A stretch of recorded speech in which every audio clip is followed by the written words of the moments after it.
내가 오늘 명하는 모든 명령을 너희는 지켜 행하라.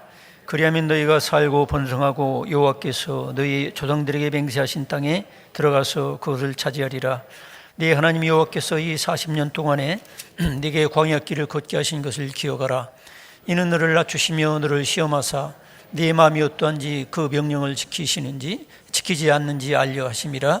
너를 낮추시며 너를 줄이게 하시며 또 너도 알지 못하며 네 조상들도 알지 못하던 만나를 내게 먹이신 것은 사람이 떡으로만 사는 것이 아니요 여호와 입에서 나오는 모든 말씀으로 사는 줄을 네가 알게 하려 하심이니라. 아멘. 이 말씀을 통해서 험악한 인생길에서 찾을 보물이라는 제목으로 말씀을 나누겠습니다. 서로 인사를 나누시기 바랍니다. 반갑습니다. 감사합니다. 이제 벌써 2017년도 마지막 주일이고 또 마지막 날입니다. 지난 한 해를 살아오면서 어떻게 표현할지 모르겠어요. 순탄하게 인생을 살았다 하는 분도 있겠지만은 우리나라 이 국가 역사를 보더라도 참 험악하게 살았다. 권력도 바뀌고 또 세월호가 뒤집어진 것뿐만 아니라 또 낚싯배도 뒤집어지고 또 제천에서 수십 명이 죽고 또 오늘 새벽에도 광주에서 어린애들이 3명이 불타서 죽고 이 매일 어떻게 보면 이 험악한 일들이 터지는 지금 이 사회를 우리가 살고 있어요. 참 미국에서는 또 엊그제는 어린애가 난방기를 가지고 놀다가 결국 11명이 또 타 죽고 이런 일들이 계속 터지는 거예요. 세상은 어떻게 보면 참 험악한 세상입니다. 여기 오늘 읽은 말씀을 보면 모세가 하나님의 택한 백성들을 애굽에서 이끌고 가나안 복된 땅으로 하나님이 약속하신 축복의 땅으로 이제 가다가 40년이 거의 고생하다가 그때에 모세를 통해서 하나님이 주시는 말씀인 거예요. 근데 40년의 광야 생활이라는 것은 한마디로 험악한 삶을 사는 거죠. 광야는 우리나라 같이 이런 좋은 환경이 아닙니다. 그냥 하루 종일 걸어가도 따먹을 나무 열매도 없고 꺾어먹을 무슨 찔레도 없고 뜯어먹을 풀도 없고 그냥 돌멩이 바위덩어리 물도 제대로 된 물이 없어요. 하루 이틀 사흘을 걸어가도 마실 물 한 모금도 없는 그런 광야입니다. 먹을 것도 마실 것도 그야말로 변변한 집도 없는 그 광야길을 그들은 40년 동안 걸어간 거예요. 그래서 그 험악한 그 광야길을 어떻게 해서 40년 동안을 하나님이 걷게 하실까? 실제로 애굽 땅에서 하나님이 약속하신 복된 땅 가나안 땅까지 약 한 180km 정도밖에 안 되기 때문에 천천히 걸어도 한 보름이면 가고 한 달이면 갈 수 있는 거리를 어째서 40년 동안을 그렇게 하나님이 뺑뺑이 돌리시고 그들은 왜 그렇게 고생을 했을까?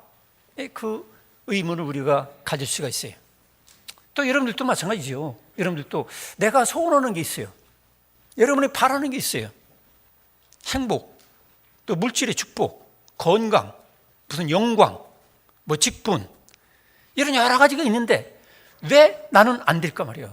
나는 왜 이렇게 험난하고 험악하고 내가 바라는 건 왜 이루어지지 않느냐 말이야. 응? 나에겐 고생만 오고 왜 이럴까? 어떤 사람들은 병 때문에, 어떤 사람은 가난 때문에, 어떤 사람은 인간관계 때문에 험악하게 인생을 살아가는 분들도 있을 거예요. 순탄하게 인생을 사는 사람은 별로 없는 거예요. 자, 이런 인생의 그 험악한 고난을 만나는 이유를 오늘 여기 읽은 성경을 통해서 우리가 몇 가지 살펴볼 수가 있어요. 그러면서 우리는 똑같이 세상 사람들도 다 제 아래에 있기 때문에 하나님을 떠나 있는 상태이기 때문에 테러와 전쟁과 가지가지 어려운 험악한 일들이 벌어지지만 하나님을 믿는 우리 성도들에게도 이런 비슷한 험악한 일들이 있다는 거죠. 그 의미는 도대체 뭐냐 말이에요. 거기서 우리들은 내가 왜 이렇게 험난한 인생, 험악한 인생을 사는지 그 이유도 알 뿐 아니라 거기서 우리가 찾아야 될 보물이 있다는 거예요. 여러분들이 초등학교나 중학교 다닐 때 보물찾기 해봤죠?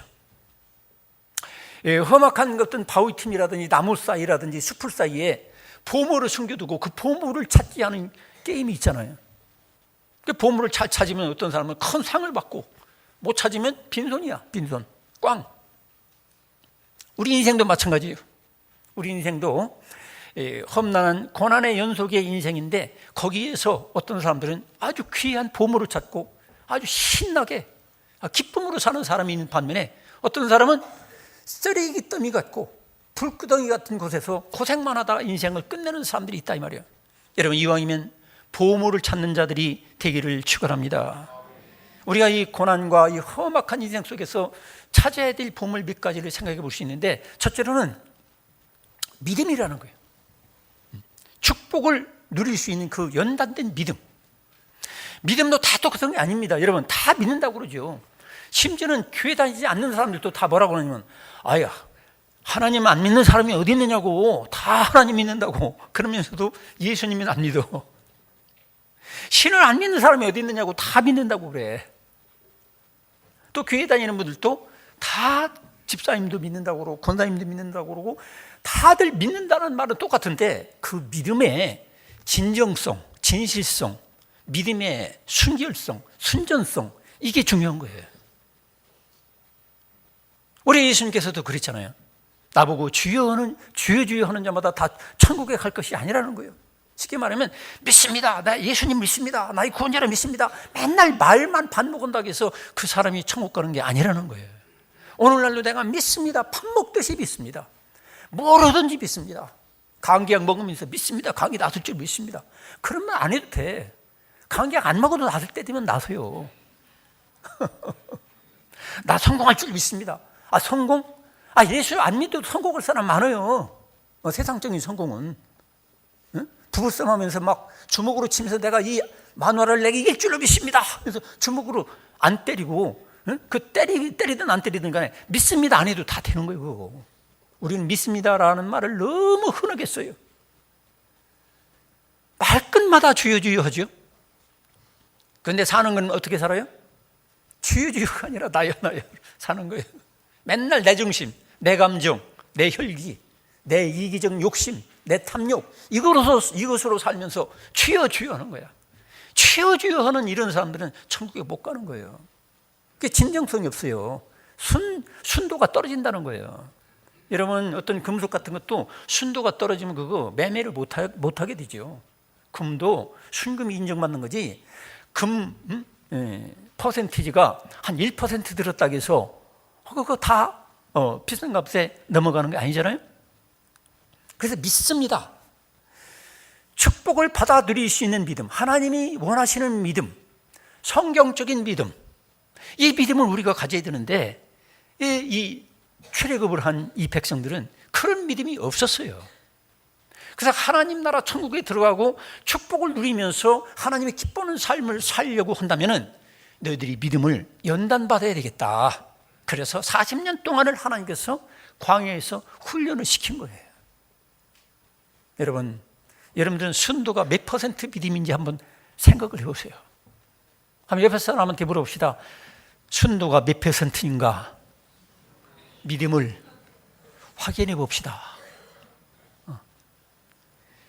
여기 애굽을 출발했던 사람들의 믿음은 어때요? 순도가 99%가 아니에요. 순도가 50%도 안 될 수가 있어요. 우리가 어떻게 할 수 있어요? 그들은 바다를 가르시는 하나님을 믿고 거기서 찬양하고 기뻐하고 그랬지만 조금 며칠 가가지고 물이 안 나타나니까, 마실 물이 떨어지니까 막 원망하기 시작하는 거예요. 원망불평하기 시작하는 거예요. 또 하늘에서 먹을 것이 기적적으로 만나가 떨어질 때는 막 기뻐 뛰며 춤췄을 텐데, 그 다음에 또 나중에는 이 맨날 먹는 것 먹으니까 그 전에 우리가 종살이하고 애굽 생활하던 그 우리로 말하자면 신앙생활 하기 전에 그때 먹었던 술, 담배, 파, 마늘 이런 거 이런 거 이런 거 못 먹으니까 말이야. 고기도 못 먹고 그러니까 막 또 원망불평하기 시작했어요. 그래서 그들의 믿음은 어떠냐면 전적인 하나님께 대한 믿음이 아니라 입에 넣어주는 만큼만 믿고 물만 며칠 떨어져도 완전히 그냥 막 뒤집어지는 믿음이었어요. 그런 믿음은 50% 믿음도 안 되는 거죠. 그런 믿음은 세상 사람들도 다 믿어요. 하나님이 잘 대해주는데 어떻게 안 믿겠어요? 하나님이 기적으로 뭘 보여주는데 안 믿을 사람이 어디 있겠어요? 예수님 따라다니는 수많은 군중들도 기적을 일으킬 때는 구름대까지 모여들었어요. 그런데 예수께서 고난당하실 것을 말씀하시고 또 고난 후에 부활이 있다고 이런 얘기를 하니까 그 사람들이 점점 떨어지는 거죠. 오늘날도 그래요. 오늘날 우리들이 믿습니다 막 액센트를 두고 막 큰 소리 쳐도 하나님 보실 때는 너는 지금 5%밖에 안 된다니까. 너는 50%밖에 안 돼. 그거 가지고 안 돼. 이럴 수가 있다는 거죠. 여러분, 원망이라는 것은 마귀가 틈탈 수 있도록 문을 열어주는 거예요. 원망이라는 것은 아직 노예 생활을 청산하지 못했다는 거죠. 환경의 노예, 조건의 노예, 인간들의 노예로서 아직도 해방되지 못한 믿음 상태가 뭐냐면 믿는다고 하면서 원망불평하고 남을 탓하는 거예요. 여러분, 전능하신 하나님을 믿으면 내가 왜 남을 탓합니까? 전능하신 하나님께 기도하고 하나님이 해결해 주시면 될걸. 할렐루야. 그런데 툭 하면 우리들은 살면서 전능하신 하나님, 긍휼의 하나님을 믿으면서도 툭 하면 우리 마누라 탓이야, 이건 우리 남편 탓이야, 이건 새끼들 탓이고, 이거는 우리 교회 아무개 탓이고, 어떤 집사 탓이고, 다들 원망불평하는 거예요. 막 사회가 잘못됐고 뭐가 잘못돼서 내가 이렇게 살고. 이게 다 뭐예요? 나는 아직도 인간들의 노예고 환경의 노예고 조건의 노예지 하나님의 신실한 종은 아니라는 거예요. 이 백성들은 툭 하면 원망했어요. 광야를 걸어가면서 툭 하면 물 떨어지면 원망, 또 만나를 줘도 그때는 좋아했다가 조금 지나면 또 원망, 또 모세가 또 하나님께 말씀을 받으러 올라가서 조금 늦으니까 그거 가지고 또 원망하고 막 분노하고 막 그랬어요. 이게 다 뭐예요? 순도 100%의 믿음을 하나님이 원하시는데 그들은 그런 믿음이 없었다는 거예요. 이런 믿음 가지고는 아무리 환경이 바뀌어져도 똑같다는 거예요. 가나안 땅 들어가 봤자 뻔하다 이 말이죠. 조건 조금 달라진다고 해서 인간들이 바뀌어지지 않는다는 거예요. 여러분, 여러분의 내면과 믿음이 달라질 수 있도록 여러분 기도하시기 바랍니다.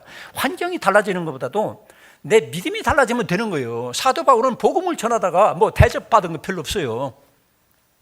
채찍에 맞고 몽둥이로 맞고, 그리고 나중에 교도소 들어가고 깜빵에 들어가서 고생 직사게 하고, 또 몽둥이로 얻어맞아가지고 채찍에 맞아서 다 죽게 생겨가지고 성 밖에 내 던져버렸어요. 쓰레기같이. 그런데도 항상 기뻐라, 쉬지 말고 기도해라, 범사에 감사하라. 할렐루야. 이게 뭡니까? 내가 조건과 환경과 인간들을 의지하고 인간들의 노예가 아니라 나는 하나님의 종이다. 그래서 성령 하나님과 함께 사는 그 순도 100%의 믿음을 가지니까 사람의 대우와 환경의 어떤 조건을 초월해가지고 하나님께 영광을 돌렸습니다. 할렐루야. 그러니까 우리들이 이런 믿음을 가져야 돼요. 이런 믿음을 갖도록 하기 위해서 하나님께서는 그 택한 백성들을 훈련을 시키는 거야. 그래서 원망은 마귀가 들어올 수 있도록 문을 열어주는 거야. 원망불평하는 사람들은 결국엔 마귀의 종이 되는 거예요. 그러나 감사는 사탄이 접근하지 못하도록 대포를 쏘는 것과 똑같아요. 미사일. 그래서 하나님께서는 사도 바울을 통해서 뭐라 합니까? 따르겠습니다. 범세, 감사라. 모든 일에 감사라는 거예요. 감사하면은 분명히 다 인간 생각으로는 이건 좀 불평할 거리가 되는데도 불구하고 감사하게 되면 마귀가 이만큼 왔다가도 막 대포 맞고 총알 맞고 미사일 맞고 도망가는 거예요. 아이고, 이 사람한테 갔다 큰일 나겠네. 무조건 감사하니까. 여러분, 무조건 범사에 감사할 수 있기를 축원합니다. 우리가 원망불평하고 그러면요, 결국에는 가정도 파괴되고 모든 공동체도 파괴되고 인간관계도 파괴되고 부모 자식 간에도 관계도 파괴되는 거예요. 부부 간에도 파괴되는 거예요. 남편과 아내 사이도 내가 당신을 어쩌다 만나가지고 재수 나쁘게 당신을 만나가지고 내 인생의 최고의 최악의 선택은 당신이었다면서 원망불평하는 그런 부부들이 가끔 있더라고. 서로 인사합시다. 혹시 당신 아닙니까? 그런 사람들이 있더라고. 아예 무서운 거예요. 그런 집안이 잘 될 일은 없어요. 왜? 마귀가 들어와요. 마귀가 들어올 수 있는 틈을 주는 거예요. 여러분, 어떤 일이 있어도 여러분이 사람을 원망불평하고 환경을 원망불평하지 말고 그 노예라는 것, 아직도 애굽, 즉 사탄의 노예라는 것, 여러분들이 범사에 감사는 하나님의 뜻대로 살기를 축원합니다. 이게 없으면 여러분들은 어떤 조건에 놔도 똑같이 원망불평하는 거예요. 지금 아파트 한 10대평 살 때 감사할 줄 알아야지. 원망불평하면 25평 들어가도 또 원망불평거리가 또 생겨. 남들은 70평 아파트에 산다더라. 또 국산차 막 한 2천만 원짜리 차 타고 다니다가 원망불평을 해결하지 못하는 사람은 외제차 7억짜리 차를 타고 다녀도 또 원망불평이 나와. 나중에는 자가용 비행기 타고 가도 원망불평이 나오는 거예요. 한이 없어요. 밑 빠진 독에 물 붓기요. 여러분, 범사에 감사하기로 결정하시기를 축원합니다. 결단해야 돼. 그래서 여기 애굽 사람들을 벗어나 가지고 결국에는 광야를 걸어가는 이 사람들이 말로는 믿습니다 하는 거예요. 그런데 하나님 보실 때는 이 축복을 누릴 만한 믿음이 아니라 연단받지 못한 믿음이라는 거예요. 그래서 결국에는 하나님께서는 그들을 한 달이면 들어갈 수 있는 그 거리를 40년 동안, 아니 보름만 해도 들어가. 그런데도 불구하고 40년 동안을 뺑뺑이 돌리는 거예요.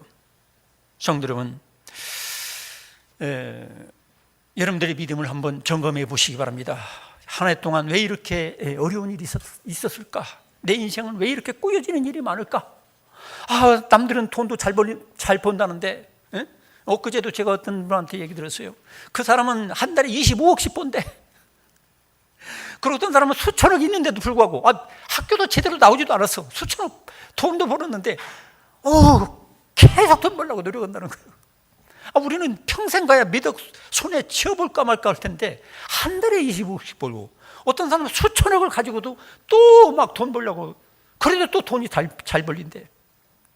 여러분, 내 인생은 왜 이렇게 돈도 없고, 내 인생은 왜 이렇게 병들고, 내 인생은 왜 이렇게 꼬여지고, 만나는 사람마다 괜히 소위 말해서 인덕이 없다고 나를 오해하고 왕따시키고 나하고 콕 틀려가지고 헤어지게 만들고 왼수가 될까? 여러분, 한번 돌아보시길 축원합니다. 여러분, 다윗도 보세요. 다윗도 하나님이 왕으로 선택하셨어요. 기름 부으셨어요, 소위 말해서. 그런데 다윗을 금방 내 왕으로 세운 게 아니에요. 다윗이 이 사울 왕을 만나가지고 자기는 나라와 민족을 구원할 정도로 엄청난 적장을 쓰러뜨리는데도 불구하고 그 좋은 일을 했어요. 의로운 일을 했어요. 그런데도 불구하고 사울 왕으로부터 시기 질투와 미움을 받아가지고 10여 년을 고생을 당했어요. 죽지 않을 만큼 고생했어요. 아주. 그러고서 연단 받게 해가지고서 다윗을 왕으로 축복을 누리게 한 것입니다. 할렐루야. 여러분들도 마찬가지예요. 하나님의 택한 백성 여러분 분명히 택하셨어요. 그런데도 불구하고 복을 받을 만한 그릇들로 택하셨는데 왜 내가 복을 못 누리느냐 말이에요. 영육간에. 그것은 내가 연단 받아야 될 구석이 있다는 거예요. 여러분, 욥을 보세요. 이런 얘기면 목사님, 내가 이 정도면 됐잖아요. 내가 이 믿음이 이만큼 자랐잖아요, 목사님. 그렇게 생각할지 몰라요. 나 다 됐잖아요. 여러분, 욥을 보세요. 욥은 우리로 말하면 부산 경상도에서 소문난 의인이었어요. 우리로 말한다면, 비유로 말한다면. 이 나라에서 다 소문났어. 저렇게 똑소리 나고 의롭고 바르고 참 하나님 앞에 예배 생활 똑소리 나고, 우리로 말하면 새벽기도 한 번 빠진 적도 없고 10에 1주가 아니라 10에 2주 3주까지 하고 선교 장학 구제 헌금 다 하고 베풀고 불쌍한 노예들까지 하인들까지 다 자기 가족처럼 섬기고 소문난 의인이었단 말이에요. 그런데도 불구하고 하나님께서는 욥을 연단시키는 거예요. 욥 자신도 그거를 얘기하고 있어요. 내가 이 연단을 받은 다음에 정금같이 나오리라. 정금같이. 그래서 결국에는 욥을 영적으로 그를 단련시켜가지고 나중에 갑절의 복을 누리는 걸 볼 수 있잖아요. 할렐루야. 여러분들 중에 저도 마찬가지지만 나는 다 됐어요. 나의 믿음 많이 연단돼가지고 이제 난 다 된 사람이야. 나 이제 교회에서 어른 노릇할 사람이야. 나 벌써 권사 벌써 됐어야 될 사람이야. 이런 말 하지 마시기 바랍니다. 할렐루야. 우리 주제를 파악해야 되는데 우리는 저도 그렇고 주제를 파악 못해요. 국어 공부를 잘했으면 주제 파악이 확 되는 건데 분수를 몰라요. 수학 공부를 잘했으면 분수를 잘 알 텐데 그만큼 우리들은 나를 모르는 존재예요. 그러니까 하나님께서는 우리를 이 연단, 아주 험악한 그런 일들을 통해서 나를, 내 믿음을 단련시켜 나간다는 사실을 믿으시기를 축원합니다. 그래서 1절에 내가 오늘 명하는 모든 명령을 너희는 지켜 행하라. 그러면 너희가 살고 번성하고 여호와께서 너희의 조상들에게 맹세하신 땅에 들어가서 그것을 차지하리라. 축복을 차지하리라. 누가? 연단받은 믿음을 가진 사람. 연단받은 믿음을 가졌다는 증거가 뭐냐면 지켜 행하는 거예요. 또 하나님 말씀 듣기만 하고 지나가면 그 사람이 믿음이 있어요? 아닙니다. 야고보 사도가 가르쳐준 대로 믿노라 하면서 행위가 없으면, 행실이 없으면 다 그게 가짜거든. 아직 부족한 거예요. 그 죽은 믿음이요. 죽은 믿음은 뭐예요? 있으나 없으나 똑같은 거예요. 아무 필요 없는 거예요. 그래서 주의 말씀을 듣고 그 사랑 계명을 따라 지켜 행하는 수준의 믿음을 여러분 가지시기를 축원합니다. 그래야 지켜 행함으로 복을 받죠. 예수님 구원자인 줄 믿습니다. 믿어요, 믿어. 근데 예수님께서 뭐라냐면, 야, 너희들 포도주 떨어졌다는데 저 항아리에 아구까지 물 가득 채워라. 그러니까 예수님 내가 구원자로 믿는데 나는 그거 순종 못하겠습니다. 예수님께서 뭔가 좀 상식이 좀 부족합니다. 과학적인 지식이 부족합니다. 우리가 상식적으로 생각할 때 항아리를 다 비워놔야 포도주를 사와도 집어넣지 그 물을 다 가득히 채우라는 건 우리는 절대로 순종할 수가 없습니다. 순종해도 상식이 맞는 걸 해야지, 법이 맞는 걸 해야지. 우리는 순종 못합니다. 그랬으면 기적을 체험했겠어요? 기적 체험 못하는 거예요. 가득히 채우라는 그 예수님 말씀, 무엇이든지 순종해라. 그럴 때 그대로 순종할 때에 가나의 혼인잔치집에 포도주가 물이 변하여 포도주로 변한 것처럼 저와 여러분의 인생도 예수님 말씀에 순종할 수 있기를 축원합니다. 이게 주님이 바라는 연단받은 믿음, 복을 받는 믿음이라는 거예요. 두 번째로 우리가 인생을 살면서 또 우리가 찾아야 될 그 보물찾기, 두 번째 보물찾기는 뭐냐면 천국에서 살 수 있는 겸손과 순종이에요. 겸손과 그 성품이라. 여러분들이 얼마나 겸손한지를 한번 돌아보시기 바랍니다. 내가 얼마나 겸손할까? 겸손이라고 해서 우리가 kup신kup신하고 인사 잘하고 뭐 그런 거를 얘기하는 게 아니에요. 그거는 천 번째 일도 안 되고, 진정한 겸손은 뭐겠어요? 진정한 겸손은 하나님 앞에 절대 겸손이에요. 절대 겸손. 하나님께서 너 죽어라면 죽는 거예요. 왜? 하나님은 내 생명의 주권자 되시니까. 믿습니까? 그래서 광야에서 원망불평하는 그들의 마음의 상태를 보시고 이제 그들이 또 어떻게 또 처신했느냐면, 모세가 하나님 말씀을 받으러 갔을 때에 그들은 그걸 기다리지 못하고 어떻게 했어요? 우리들을 위해서 신을 만들자, 우리들을 위해서 절대자를 만들자. 이게 뭐 우상이죠. 그러니까 자기들이 마음만 먹으면 신을 만들 수 있다고 생각하는 거예요. 이게 뭐예요? 교만이죠.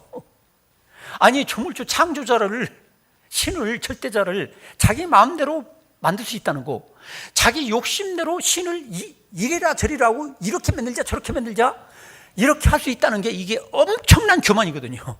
이 교만, 이게 깨져야 되거든. 우리는 종종 성경 쳐다보고 또 하나님이 일하실 때 하나님 왜 이렇게 일했습니까? 이렇게 얘기할 때가 있어요. 그런 말을 할 자격이 없어요. 하나님은 하나님 마음대로 하시는 거예요. 주권을 인정하시기 바랍니다. 우리가 주권을, 하나님의 절대 주권을 인정하지 못하면 평생 가야 맨날 희의 속에 살다 가는 거예요. 의심하다 가는 거예요. 하나님은 절대 주권자 아니십니까? 근데 인간들은 내 마음대로 하나님을 이렇게 만들고 저렇게 만들고, 내가 원하는 하나님 신관, 하나님 상을 만들어가지고 내 뜻대로 안 움직여주고 나한테 원하는 걸 안 주면 하나님을 팽개쳐버리는 거야. 그래서 교회 다니다 그냥 때려쳐. 예수 믿다가 그만둬. 왜? 내가 하나님이니까. 진짜 하나님을 놔두고서 내가 하나님 되려고 하는 것이 뭐냐면, 내 멋대로, 내 기분대로, 내 감정대로, 내 욕심대로 하나님마저도 내 마음대로 하려는 것이 바로 이게 교만인 거예요. 또 모세를 향해서 그들은 뭐라고 했어요? 저 사람은 우리를, 조용히 잘 싸고 있는 사람을 괜히 끌어내가지고서 이 광야에서 40년 동안 고생하게 있으니까 저 모세를 쳐 죽이든지 우리 지도자를 뒤집어 엎어버리고 우리끼리 애굽으로 다시 돌아가도록 하자 하면서 하나님의 종을 뒤집어 엎어가지고 모반하려고 했어요. 이게 교만이죠. 아니, 그동안 그들을 애굽에 그야말로 짐승 취급당하면서 폭행당하면서 맞아 죽으면서 소나 말처럼 고생한 거기에서 건져주신 하나님의 놀라우신 긍휼하심과 또 목숨 걸고 그때 당시에 절대 왕권을 가지고 있는 바로 함께 겨뤄가지고 목숨 걸고 겨뤄가지고 끌어내준 모세에 대한 고마움과 그 은혜는 하나도 생각 않고서 자기들이 고난당하는 것이 모두가 다 이 모세, 인간 지도자 탓이라는 거예요. 이게 다 뭐예요? 교만이죠. 여러분, 누가 천국 갑니까? 절대 겸손한 사람이 천국 가는 거예요. 그걸 여러분이 아셔야 됩니다. 십자가에 내가 예수님과 함께 죽지 않으면 절대로 천국 못 가는 거예요. 십자가에 내가 같이 예수와 함께 연합해서 죽는다는 게 뭐예요? 절대 겸손을 얘기하는 거 아닙니까? 어떻게 보면 절대 겸손이죠. 예수님과 함께 내가 죄와 허물과 이 모든 것을 가지고 있기 때문에 예수님 십자가에 죽으실 때 나도 연합해서 죄를 청산해 주시는 예수님 안에서 나도 과거에 옛사람은 죽었다, 교만했던 옛사람은 나 죽었다, 그걸 인정하는 거예요. 그러니까 그런 십자가에 같이 죽은 사람만이 예수님과 함께 부활에도 동참하고 천국에도 동참하게 될 줄로 믿으시기 바랍니다. 그래서 우리가 예수 믿는 사람의 아주 가장 특징적인 게 뭐예요? 겸손이죠. 빌립보서 2장 5절처럼 주 예수 그리스도께서 죽기까지 자기를 낮추신 것처럼 우리들도 죽기까지 자기를 낮추는 거. 첫째로는 하나님 앞에 낮춰야 되고 사람들 앞에서도 또 낮추는 거야. 어떤 사람들은 하나님 앞에는 낮추는 척하는데 사람 앞에서는 못 낮추는 사람이 있어요. 여러분, 사람 앞에서도 낮추기를 축원합니다. 가정에서도 남편은 아내에게 죽기까지 아내에게 낮추고, 좀 낮춰봐요. 또 아내들은 또 남편에게 또 죽기까지 낮춰보고, 교회에서도 그래요. 교회에서도 서로가 죽기까지 낮춰보는 거야. 그게 겸손 아닙니까? 여러분, 이 겸손이 있기를 축원합니다. 남을 탓하는 거야. 남을, 저 사람 교만해서 난 절대 겸손 못합니다. 저 사람은 의롭지 못하기 때문에 나는 절대로 겸손 못합니다. 십자가 예수와 함께 죽었다는 사람이 그렇게 겸손을 지키지 못한다면 어리석은 거죠. 어떤 제가 아는 목사님은 얼마든지 박사학위를 받을 수가 있어요. 박사학위 그냥 오케이 하면 받아요. 그 정도로 실력도 있어요. 그런데 그 목사님은 교만할까 봐서 박사학위를 포기해버린 거예요. 그러니까 여러분들도 누가 준다고 해서 박사학위 아무나 받으면 안 됩니다. 또 어떤 직도 마찬가지예요. 제가 아는 어떤 분은 충분히 목사가 될 수 있어요. 그런데도 불구하고 자기는 교만할까 봐서, 이 겸손을 잊어버릴까 봐서 자기는 전도사로 평생 인생을 마감하겠다는 거야. 또 어떤 분은 또 있어요. 장로직이나 이런 직을 분명히 받을 수가 있어요. 근데 자기는 안 받겠다는 거야. 왜? 교만할까 봐가지고. 그게 실감나지 않습니까, 여러분? 제가 아는 어떤 분이 계세요. 이분은 평소에는 자기가 아주 오랫동안 전도사로 있었어요. 전도사로. 그가 항상 하는 말이 뭐냐면, 내가 목사 되면 거들먹거리고 괜히 내가 폼 잡는 것 같고 교만할까 봐가지고 나는 평생 전도사로 있겠다. 사실 그때는 겸손했어요. 어느 날 세례도 줘야 되고 뭐도 해야 되고 하다 보니까 어쩔 수 없이 목사가 됐다고 그러더라고. 근데 그 뒤로 목사 된 다음에 제가 교만해졌더라고. 교만해졌어요. 그러면서 막 젊은 목사들 가지고 막 호통치고 막 그래. 그래서 아이고, 당신이 평생 전도사로 있었으면 하늘의 상이 클 텐데 당연히 어쩌다가 목사가 돼가지고 이렇게 교만해졌노? 속으로 제가 좀 아쉬운 그런 분들이 있더라고. 우리 외에도 어떤 분들은 나는 목사님 이런 직 절대로 안 받습니다. 저에게 예약한 분들이 계세요. 저는 그걸 사실로 저는 인정합니다. 혹시 그랬다가 할 마음이 있으면 저한테 솔직히 찾아오셔요. 와서 저한테 얘기를 하세요. 그래야 저는 오해를 하지 않습니다.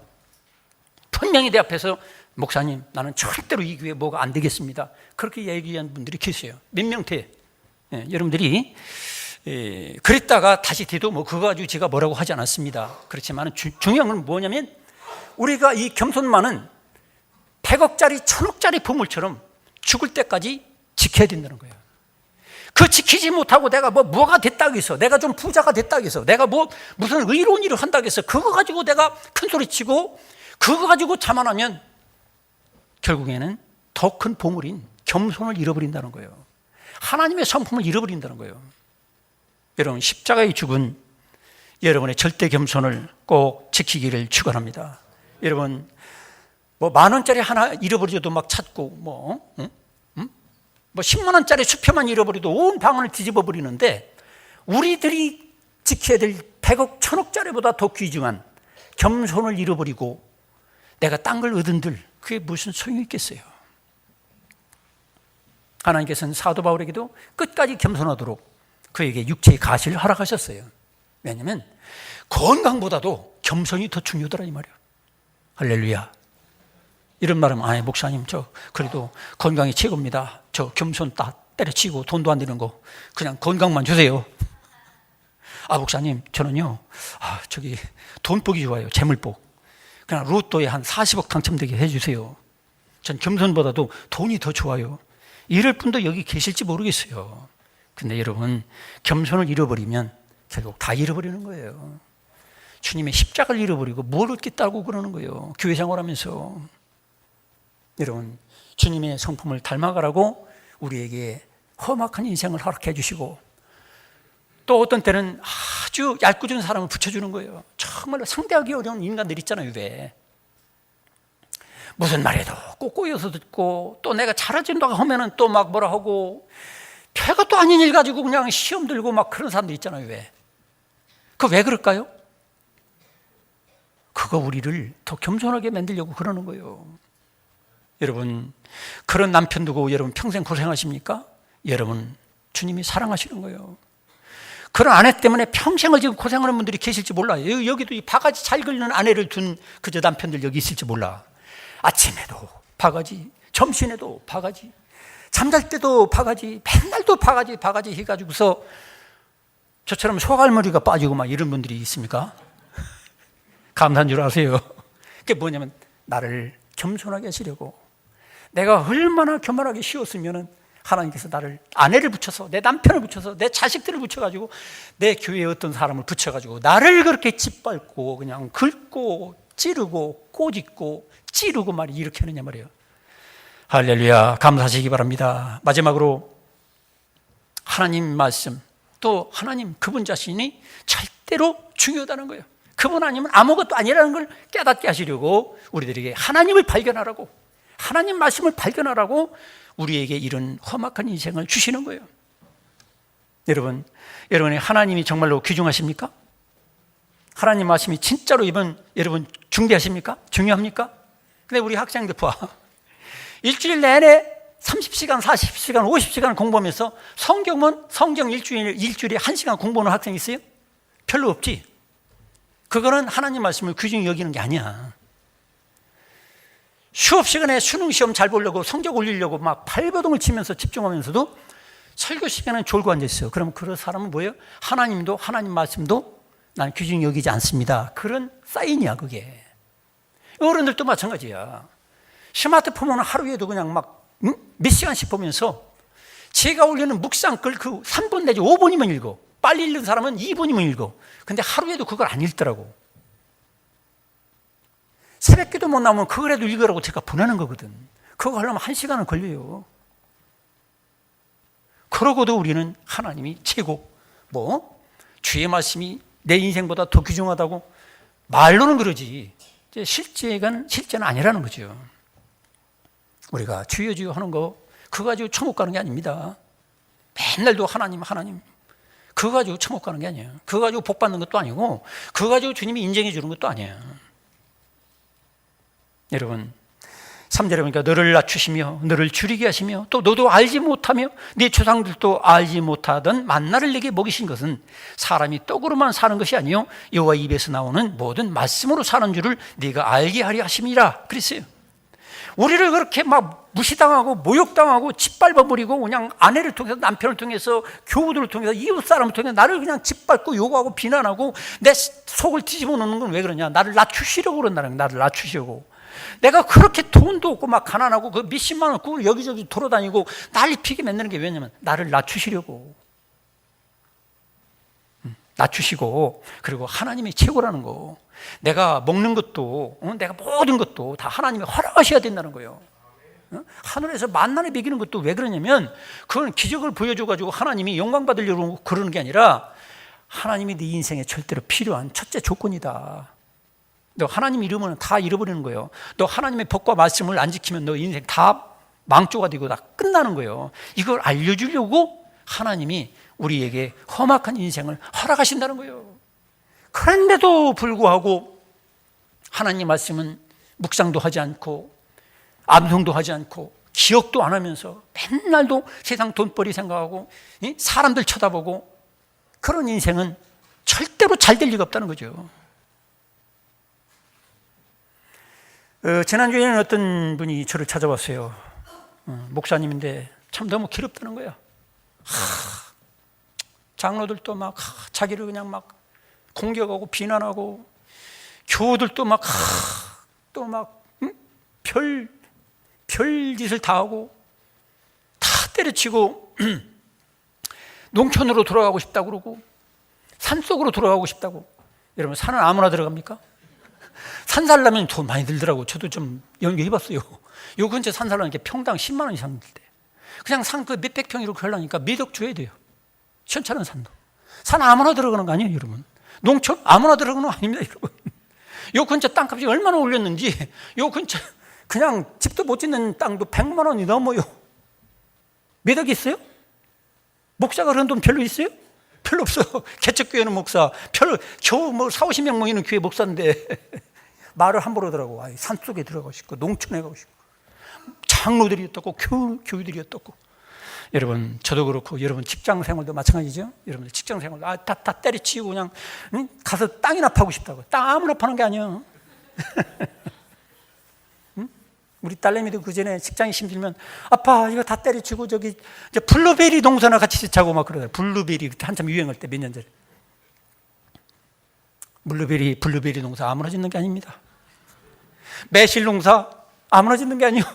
매실 심었다면 팔리지도 않아. 대봉감 몇 년 전에 대봉감 유행했어요.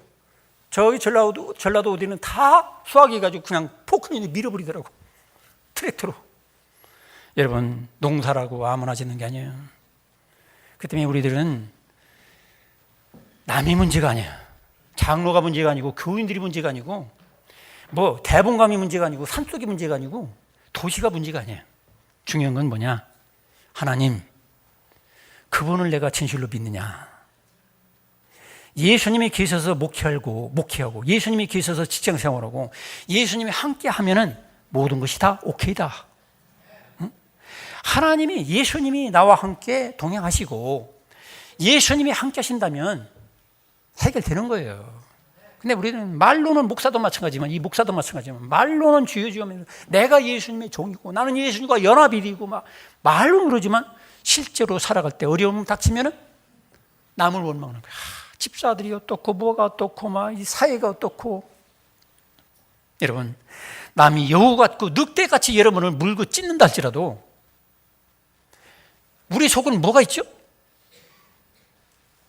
우리 속에도 여우가 있고 늑대가 있고 어떤 때는 호랑이같이 무서운 사자같이 무서운 혈기마귀가 우리들에게 종종 들어올 때가 있잖아요. 남 탓할 거 없어요. 내 속에도 그게 있다니까. 여러분 이런 어둠의 세력들 여러분 속에 가득한 것들을 성령 충만해서 날마다 내쫓아버리고 그래서 여러분들이 환경과 사람의 노예가 아니라 하나님이 종답게 예수와 함께 같이 죽어서 그분의 절대 겸손을 가지고 또 그분의 절대 사랑 가지고 또 그분만이 내 인생의 생사화복을 주관할 수 있다는 사실을 여러분 믿는다면 사람 탓할 것도 없고 환경 탓할 것도 없고 남편 탓할 것도 없고 아내 탓할 것도 없어요. 그래서 여러분들은 자유하게 주님과 함께 살아가면 여러분 마음속이 천국이 임하고 또 여러분이 가는 곳에 가나안 복된 땅이 될 줄로 믿습니다. 인생은 어차피 티끌 같은 거예요. 올해도 젊은 분들 가셨죠?